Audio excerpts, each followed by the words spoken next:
All right, welcome everyone. Happy National AI Literacy Day. We are so excited to be here. We're excited you're here with us. And we're going to get it started because this is a full day with lots of events and we have lots of content we want to cover and four incredible panelists to share their thoughts, insights, and experience. So you'll notice in the chat that we're inviting you to tell us a little bit about where you're coming from. So please drop that in the chat. And as we go, feel free to add questions into either the Q&A or the chat, whatever your preference is, and we'll have a question session toward the end.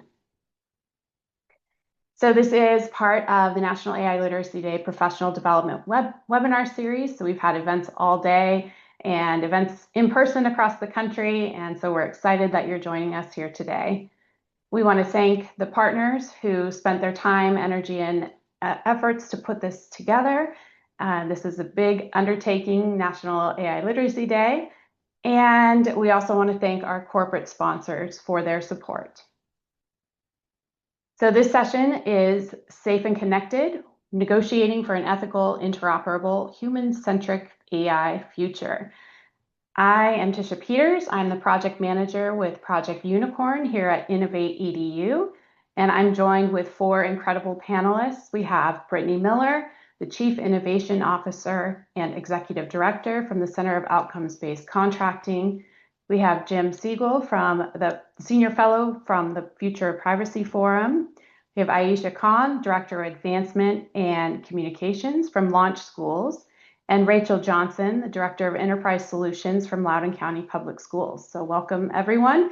We're going to dive into a little bit of content, and then we'll have panel discussion following that. So I can't go without sharing a little bit about what Project Unicorn is. If you haven't heard, Project Unicorn is an effort to improve data interoperability within K-12 education. So we want to bring data magic so educators have smooth, seamless transitions of data between and among systems. And we work in partnership with school systems and vendors to help understand the importance and benefits of interoperability and build out partnerships and create information and resources to help promote interoperability. So you can check us out at projectunicorn.org. Okay, so today's agenda, we've done the introductions. We're going to deep dive here into the AI Data Use and Protection Toolkit, and then we'll have our panel discussion and then talk questions. So the AI in Education Negotiating for Our Future Toolkit was developed from S.A.F.E AI Alliance and Project Unicorn. It was released in December of 25. And the toolkit includes three components. There's a checklist, a worksheet, and a slide deck. So I'm going to spend a little bit of time looking at the checklist and worksheet, and then we'll dive into a few of the slides from the slide deck and then have our panel discussion based on what we're looking at. You can find all of these resources at our website, projectunicorn.org/resources. They're the first items on that page, so pop over there and take a look. We want you to be able to utilize these resources anytime, anywhere. So we'll start with the checklist. The checklist provides questions for districts to really look at EdTech tools, and particularly tools that have AI components, and looking at not just what those tools can do, but also how do they fit into a secure, interoperable, and learner-centered ecosystem. So there are two components to the checklist. The first is for district and state leaders, really focusing on early stage conversations. So if a vendor is speaking to district or state leaders, they have some high level questions to be asking to move that conversation forward. The next checklist is much more in-depth and robust, a little more technical for our CIOs, our general counsel, and our data governance leads. And those focus on really diving in and evaluating those tools that are being considered for use. The worksheet then looks at that checklist for those CIOs and data governance leads and it creates a side-by-side matrix. So it's a downloadable form that you can use to compare vendor products based on this checklist. I'm not going to read off the 14 areas in here. They're very in-depth and robust, and each section provides sample questions that you as a district can ask a potential vendor as you're evaluating.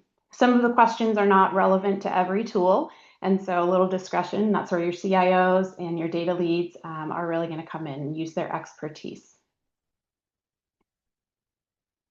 And the slide deck really is looking at key items for schools to consider when they're looking at potential AI models, bring those into their schools, and uplifting some of the challenges that compare the potential of the tools alongside making sure that you're protecting student data, privacy, and well-being. So within the slide deck, I'm going to share a few of the slides from the slide deck. The first is talking about what you're probably already aware of as educators, that oftentimes new tools or tools that have been around for a little while might offer early access or free pilots. And that's something that we want to uplift as a signal for you to ask questions. So we want to uplift that sometimes when a tool is being offered as free, they might provide the promise of powerful tools, but there might be some risk involved. And so we want you to utilize the toolkit, the question, the checklist, to be able to evaluate that you're keeping your students' data safe. And I'll share some of the questions here with our negotiator toolkit. So these are several of the sections that are in the checklist. So some of the questions that we encourage you to ask, really looking at, first of all, ownership. Who owns the data, including the learning process data, as well as metadata? Looking at data use, will any of student or teacher data be used to train or improve models, especially if it's a commercial model? We also want to look at deletion. What happens? What's the process for data deletion if a contract is terminated? And I want to highlight that some organizations, some tools will say that they've deleted data, but they have not. And so you want to be careful of that and get those that credential, that certification that they have done that. Another question, again, on, maybe you make a decision to go with a different tool, is portability. How can you take that data that you've utilized and in a usable format if you choose to go to another tool? So that's a question that we encourage you to ask at the front end. This next question really looks at more of AI tools and asking if it's a model type. Is it purpose-built education model? Or is it built around a general commercial LLM? So those are the data-focused questions that we encourage you to think through. And then the term questions look at liability. So who's legally and financially liable if there are any AI hallucinations, data breaches, biased content, etc. So having that kind of discussed early and upfront is important. Looking at pilot terms, is there a free pilot that is auto-renewing into a paid contract? And getting to know what those terms are upfront, as well as pricing, determining what that looks like. And then exit clauses, once again, really looking at, is there an exit solution if the product does not meet your needs? And then finally, sub-processors. So really looking at any third-party sub-processors who might have access to the data. Where are they located? So that's something that's coming up more and more in our virtual world. We have a list of some no-goes that we really encourage you to look at, talking about intellectual property rights, dispute resolution, arbitration. I'm not going to go into these, but offshoring data, making sure that's not involved. And then really the big picture down at the bottom, signing their data privacy agreement versus yours. So making sure that you've got your own data privacy agreement and are uplifting that. And kind of the final thought here is if you're not paying for the product, you are the product. And that's something we've all heard as AI, social media, online tools have become more and more prevalent, lots of free items that we all use every day. I'm sure I do. And if I'm not paying for it, then I know that my interaction is part of what is benefiting that organization. All right. So I'm going to toss over to our panelists and start asking some questions for them. So I'm going to start with our district leaders, and either of you can respond. But I'd like to know, how can district leaders incorporate the guidance on these checklists or other checklists like this? So Rachel or Aisha, either of you can chime in. So I have the feeling that Aisha and I have differing perspectives, but we align in principle. I come from a very large school division. So for me, it's about embedding the lenses, the perspectives, the items that are for consideration into the conversations around things that are not abstract. So I can't say I'm going to approach this through data governance because, frankly, nobody knows what that means. They think it's a person with a role. So it's really using relational collateral to explain I need your valued insight in this new perspective. This is a new way for us to include your perspective to shape our decisions as we are vetting not only applications for use for students, but operational ones as well that might be on the administrative side.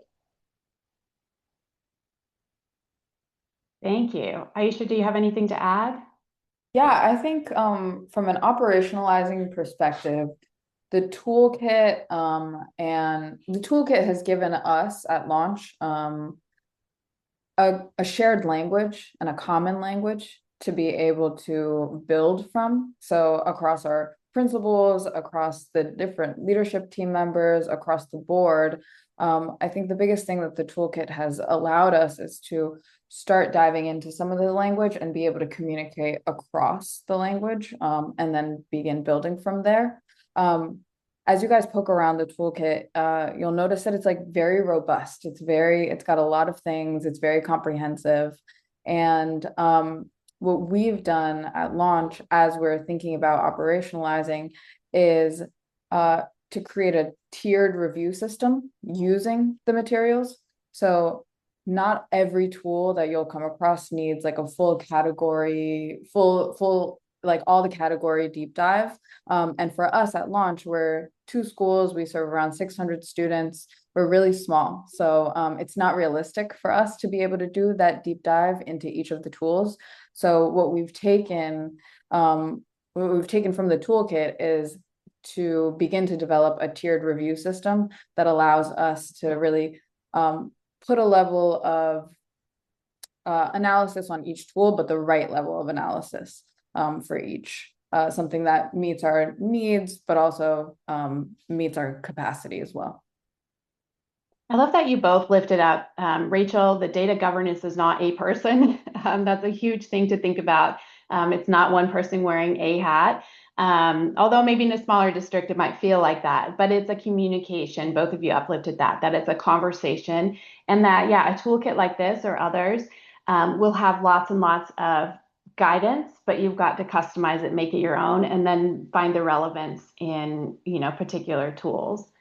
I'm going to toss it to Jim Siegel from the Future of Privacy Forum. Jim, what are some non-negotiables in AI data use and privacy? Thanks for the question. I think that it's important to consider that AI is not a new phenomenon in school. Generative AI kind of came onto the scene about November of 2022, but schools have been using predictive artificial intelligence for decades. And I think one of the most common places we see it is in surveillance technologies like content filtering. I think it's important to separate four closely related topics that we tend to conflate a lot. So I deal a lot with privacy, but let's unpack privacy, which is different than compliance. They're both really important, but they are somewhat distinct. So compliance is following the law. Privacy is a broader topic about control over one's data. Security is a really key concept to privacy. It's very hard to keep something private if you can't keep it secure. And then I think the fourth pillar is safety, which is all tied up into that. So I think that's important to keep in mind when I look at kind of really the floor for privacy and compliance. I think about the federal landscape, and most states have some kind of student data privacy law. So at the federal level, we have schools have FERPA and vendors have COPPA, and they each have, I think, something to say about this. The piece that I would tease out on FERPA is, which basically gives parents the rights to control when data gets disclosed and consent to it, unless kind of one of those typical school official exceptions apply. With FERPA, I think it's important to think about which vendors can be school officials. This comes up a lot, especially with the the commercial applications. I think those are big red flags. Those tend to be things that tend to move the fastest, and kind of come in through the back door as something we call shadow IT. Yeah. So thinking about kind of where those no-goes are with, especially with the consumer apps, I think when thinking about compliance, another really important piece is, we're going to talk about this, I think, is a theme throughout this, is the idea of student data. I think it's also important to think about staff data, about using that data for training a model. So I want to step back for a second and just kind of unpack one thing on how these tools work. You alluded to it briefly when you talked about the wrappers. But thinking about a foundation model like Claude or OpenAI or Gemini, and the ed tech tools that we deal with, like a Economingo or a Magic School, typically a Magic School or a vendor that's integrating a tool is going to be doing it through the vendor's API, and typically those vendor APIs have terms that prevent that data from being used in the term. So I think it's important to understand no-goes, but I also think it's really important to understand a little bit, if you're responsible for vetting this, you need to know enough about how the technology works so that you understand what are the right questions to ask. And from a privacy standpoint, we think about the concept of data flows when we think about privacy. So at a high level, think about where the data is moving to the vendor and through their subcontractors, and how that data gets used and shared at each level. Thank you, Jim. So many things to think about, and I really appreciate you going over a lot of those ideas and concepts for us. And Jim has amazing expertise. If you haven't, seek him out for any kind of privacy questions in the education space. He's incredible to speak with. One thing you brought up that I'd love to invite anyone to talk a little bit about is, can you tell us what shadow IT is? We hear that term every once in a while, and I'd love to hear a definition. Any kind of technology, platform, solution, web extension, service that doesn't go through a division-wide vetting process where all eyes are on it. Yes. We have a lot of people who say things like, the Department of Innovation is the Department of No, we're not. We're just do it safely. Yes, thank you for that definition. That was very clear. And it is so easy, I think, at this point in time for educators to say, this tool can do it really easy. I use it at home, I'll just bring it in. Or for students to add things to tools, or to hardware to their devices and so forth. Although that's getting much harder as districts have caught on to that and are limiting things. But thank you for highlighting that. One, just kind of let that definition be heard for everyone, if you've not heard that term before, to be thinking about that. Yeah, Um, I just want to echo Yeah. Jim and Rachel's points around shadow IT. I think there's a lot of exciting things happening in the world of AI right now, and we have a lot of enthusiastic teachers at launch who are like trying things and doing things independently. And I think it's important to build a positive culture where no is okay, and no is important. So knowing the no-goes, while also developing a path of like least resistance to where those excited teachers are able to bring to you the exciting new tools that they might be hearing about, and a path for them to identify, share with you, and then a path for you to potentially onboard through that vetting process. That's a great point. How do you balance that in your process and in real life? Like, how do you balance the use of tools that maybe are coming in or teachers really want to use with data governance practices in your districts? That's a great question. I would say that we're still figuring it out, and really thinking about how are we building these processes with the community, because it just feels so like the pace of everything just feels so rapid, and it feels like there are newer and newer things that people are hearing about independently every single day. So one of the, I guess, approaches to how to figure this out has been to just be really transparent with the process and really transparent with our teachers and community about where we are and build with them, so that they feel in the loop, and like they have access to getting what they need. That's great. Anything to add, Rachel, on that? Now I see that Jim dropped a resource in here around vetting tools, which is exactly what I was going to echo. So there's some organizations, including Project Unicorn, the Student Data Privacy Consortium, Council of School Networks, oneedtech.org, and we're all working to promote the same set of great thinking around safety, privacy, security, all of it. Thank you so much. Yeah, and thank you for dropping those, Jim. They're huge assets for this conversation. I want to toss this over to Brittany now from the Center of Outcomes-Based Contracting. What are the best practices that can be implemented to evaluate tools to make sure that they are of real value for students? Yeah, thanks so much, Tisha. It was helpful to hear from all of you about the ways that you think about it from that baseline for privacy and security. And that's how we think about it at the center, is like those elements are our baseline expectations. They have to be met in order to really drive toward student outcomes, which is the work that we focus on. And so this question around like what tools should we use for our outcomes-based contract? I saw a question in the chat about like how do we develop an outcomes-based contract for the tools we have? And I'd love to flip that question on its head a little bit. And instead of your first question as a district leader being, what should we buy? What if the first question you ask is, who are our students and what do they need? Right?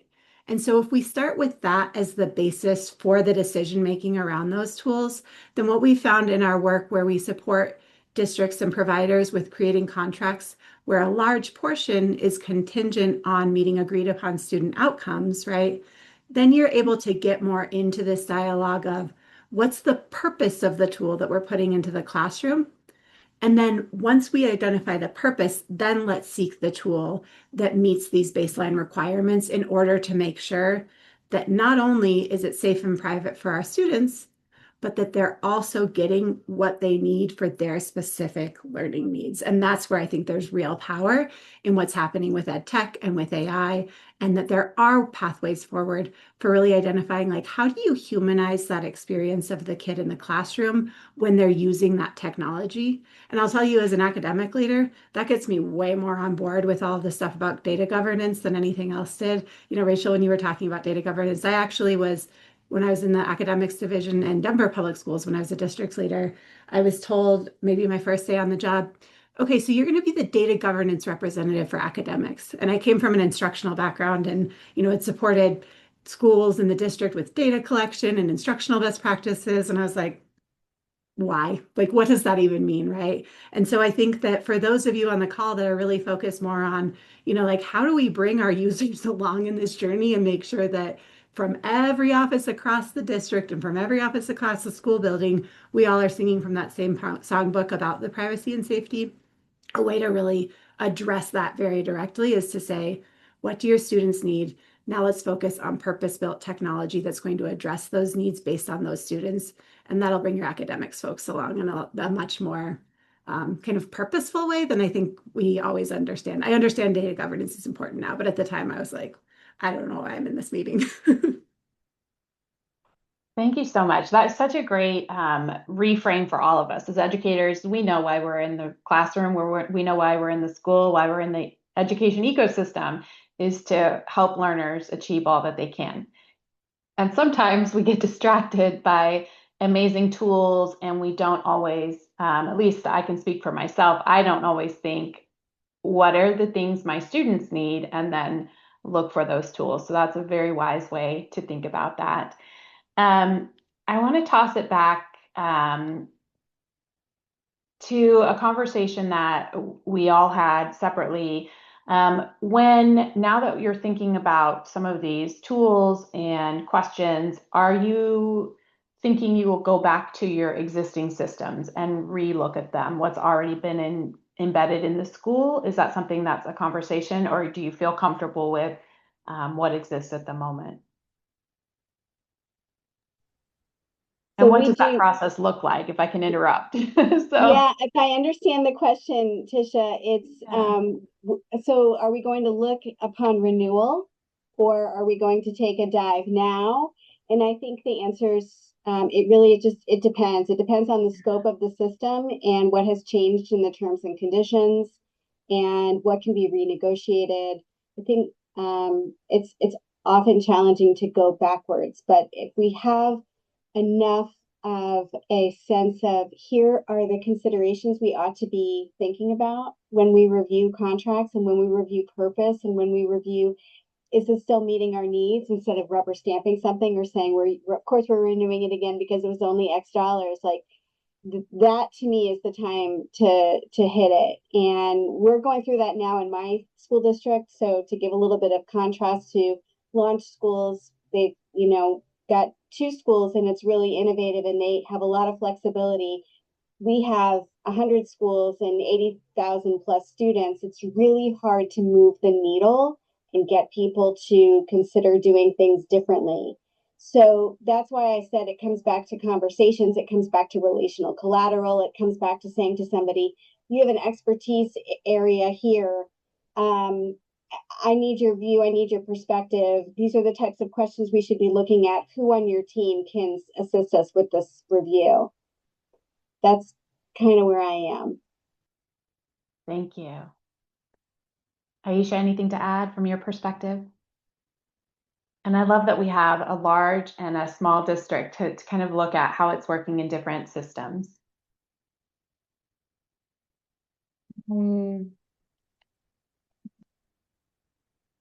Nothing to add right now. Thank you. All right. Jim, I'm going to toss it back to you. We had talked earlier about non-negotiables, and you shared a lot of privacy background and information. What can you tell us about how systems like this typically work in the sense of data use? I think you touched on that a little bit, but I'd love for you to dive a little bit more into that, because you talked about really understanding the technology, at least baseline understanding is important. And I think that's what AI Literacy Day is about, partially, and we want to make sure that we have that concept and resources to be able to learn about systems. Yeah, no, I did kind of lean into it at the beginning just to kind of lay some groundwork. But one of the things to think about, and the checklist kind of alludes to this when it talks about ownership of data and training. And I think the checklist is very useful, but Aisha's point about tailoring it and making it a tiered process, I think is really important. And the average school uses about 2,700 applications. If you can imagine, if only 10% of them had AI, you'd be probably looking at about one a day. So being able to tailor that, I think, is important. So thinking about an application that, as I mentioned earlier, is calling a foundation model like Claude or OpenAI is one thing. Sometimes, typically, what might happen, and it gets perceived as training data or customizing the model or tuning it. But it's really what's sometimes called RAG, results augmented generation, where it's basically sending a lot of information kind of underneath the user's prompt, and that goes with that session, with that context window, with that query. But it's not retained. Think of it like RAM versus your hard drive storage, or when you save a doc versus just quitting out. It's not actually saving that and training the model. But it's hard to figure out what that is, and what's actually going on.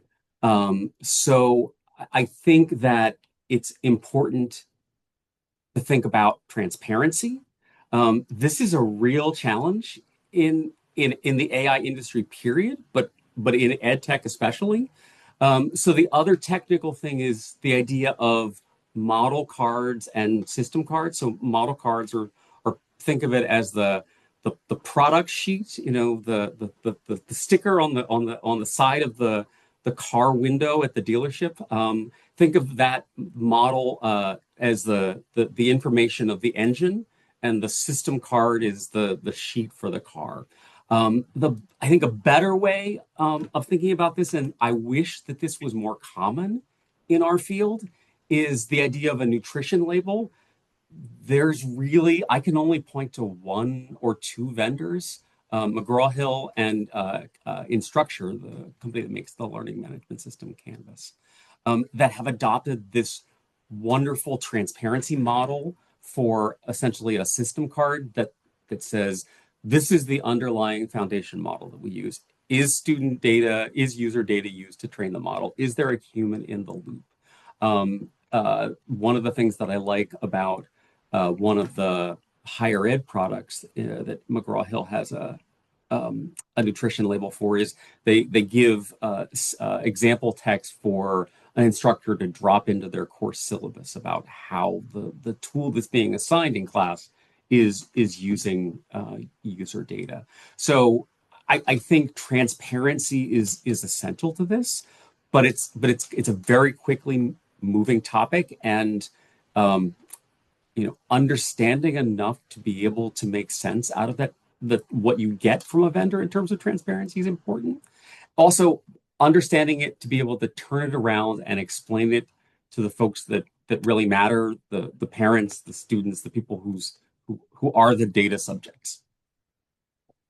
And Love Tisha, that. can I just add on to that really Oh, yeah, quickly? absolutely. Jim, I think you've said several times, like use these tools. It's hard to do because it's moving really quickly, but like use them. And I think that the other thing that I just want to make sure that people hear out of what Jim is sharing is something that we talk a lot with our district leaders about. And I'm talking about like top leaders in the district all the way down to like people at the school site. You have to remember that as a district leader or as a state leader, you are the buyer, right? And so when you remember that, and you can remember that you are the person that actually is paying for this tool to be used, then it's important for you to understand that you can actually set the terms of what that looks like with your system. So asking for this level of transparency and asking for more information about how is the data being used is something that you should be really unapologetic about. We find a lot of times that district leaders are like, oh, well, is the provider going to be okay with that? The provider is going to be okay with it if they're able to sign a deal with you and if you're able to impact students effectively, right? And so I would just encourage you to be unapologetic about asking what you need in order to advocate for your students' needs and keep their data and information private and secure. Beautifully put. And as you were talking, I was thinking, what if we asked every vendor who has a purpose to put a nutrition label? That would be so exciting to see. And Brittany, I think your comment just pushes that a little bit further of let's start asking for these things and seeing what happens.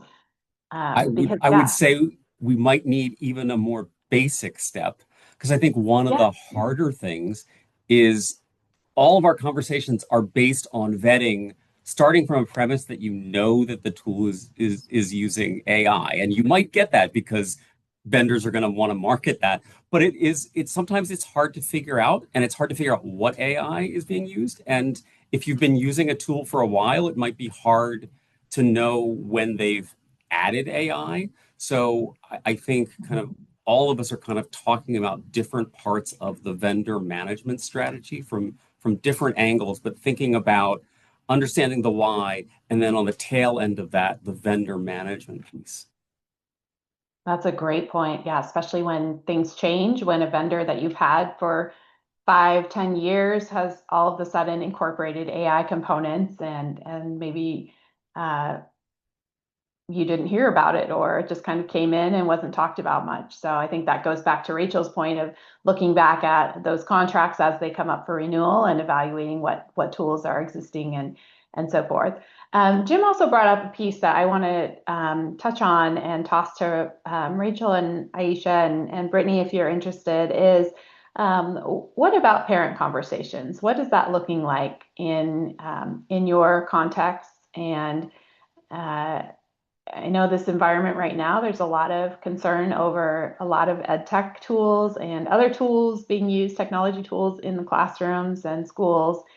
What does that look like when you're having conversations about AI and other tools in the classroom? Aisha, you want to start?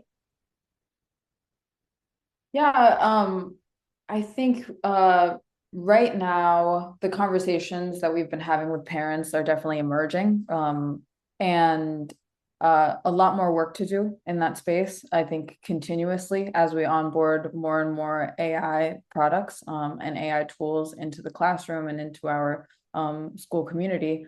I think back to what the toolkit has really done for us, which is like provide a common language. I think having access and having a common language allows parents to be meaningful parts of the conversation too. So the toolkit has really provided some of the kind of like common language to then build and have those conversations.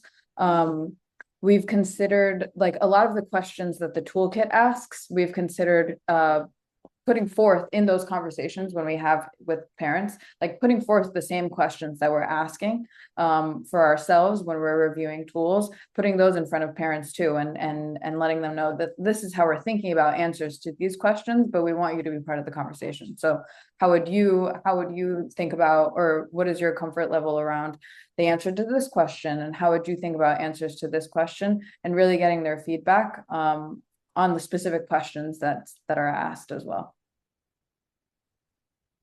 Thank you.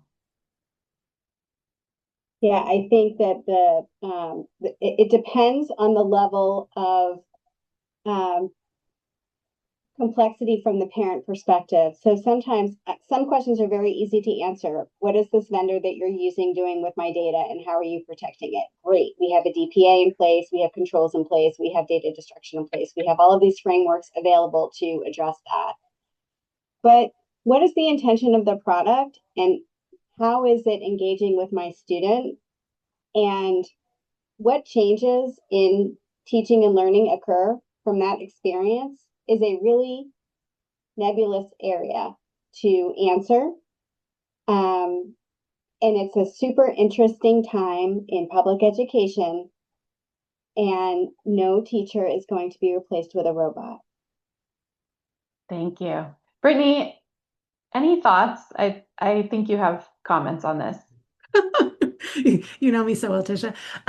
Yeah, I think it's really helpful to hear, from Aisha and Rachel in terms of what this looking like on the day-to-day with parent conversations. I'll take the question from more of like a systems level perspective, which is what we've been learning in our work with districts that are engaging in outcomes-based contracting work is that when you have that purpose identified for why the technology is being used in the classroom up front, and as a part of that contract, the district is actually accountable for making sure that it's used with the implementation integrity, meaning that the students are using the product in the way it's intended to be used, then it opens up this opportunity to have that conversation with community about why we're purchasing tech.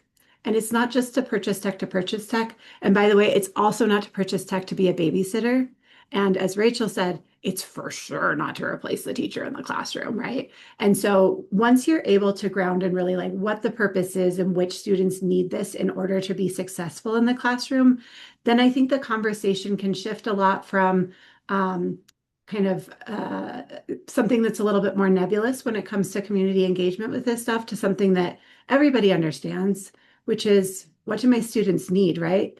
And if you're implementing a product with integrity, chances are there's probably an at-home component of that that has been vetted and that is part of that data infrastructure where the data won't be used in a way that perhaps we don't want it to be used as, right? So then the teacher and parent can talk about what technology are we already using in the classroom and how might you create that coherent experience for students at home? Because these are the outcomes that we care about. And our theory is that if we're using the technology in this way, then it can supplement what's happening in classroom instruction in order to really get to, your kid reading on grade level or your kid being able to enroll in advanced mathematics in high school, right? And so those areas I think are where we can build this bridge between like a lot of things that I as an instructional leader, can hang a little bit to understand, but the reality is like as an instructional leader with families and with community, what we do understand is kids' experiences. And so I think bridging those two gaps in this conversation is just really important to bring purpose to all of this work around why this is so important. Thank you so much. And this brings up one thing that if you haven't looked at the Center for Outcomes-Based Contracting, folks, I would check it out because when I learned about outcomes-based contracts, I thought, oh, good, finally a tool to make the vendors do what they say they're going to do. But Brittany, will you share a little bit about how that's not just a vendor commitment in those outcomes-based contracts? Yeah, happy to. Thanks so much for the question, Tisha. And I think that this goes to this overall, like how you're vetting providers as well, right? Which is in the way that we develop the contracts, it's both the provider and the school district that are accountable to achieving the outcomes for students. And so what we do is we outline in the contract what are the mutual accountability requirements for each party, i.e., the provider has to make sure that, the school district has access to the tools that they need to be successful, that they have an implementation success manager and an implementation success plan, that they're providing accurate data reports on what the usage of the tool is looking like. And then, of course, all those baseline elements that are so important to the work that Innovate EDU and our partners across the ecosystem do. Now, what the district has to do is make sure that the product is implemented as it's intended to be implemented following the research that's been done on that product, right? So what that means is that the districts are responsible for making sure that the students that are a focus have to use the product with the intended dosage and with the required elements of implementation, including, like how teachers are using it, how they're using it at home in order to meet the outcomes for kids, right? And so when you have that outlined up front really, really well, then that partnership can really transform into a partnership. And so in our first ed tech cohort, what we found is across the country, 69% of students actually achieved the recommended dosage within the product. If you know anything about ed tech implementation, the average is usually around 5%. So when you're doing this work, you can get to much stronger implementation integrity at scale. And then what we've also seen, to Jim's point around using 2,700 school tools or, fill in the blank number of tools depending on where you live and what district you're in, the districts are actually able to really reduce the number of tools that they're procuring because they're focused on implementing the tools that they do have with integrity, which just creates a much cleaner system that isn't, so hard for everybody to implement effectively because you can't implement that many tools effectively. There's just no way. Thank you. Yeah, I wanted to uplift that just so everyone could understand that concept. It was new to me, and I was happy to learn about that opportunity. We just have a moment left. Any final thoughts from anyone on the panel?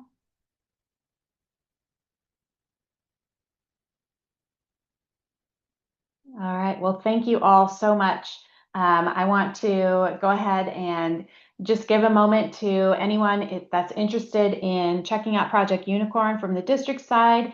Our school system data survey just opened, so you can scan this QR code and jump in there and take this this survey and really look at guiding questions to consider how your district's approaching data governance and so forth. And we can provide more information about that.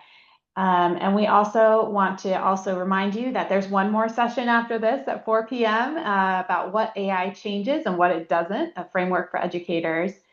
And a brief poll that's going to be dropped in the chat here right before you go. Please acknowledge this poll. We'd love for you to follow up there.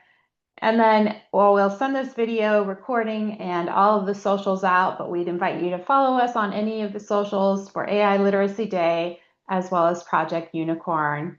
Thank you all so much for being here. We're so excited to be able to join this day and have this opportunity. Have a great afternoon.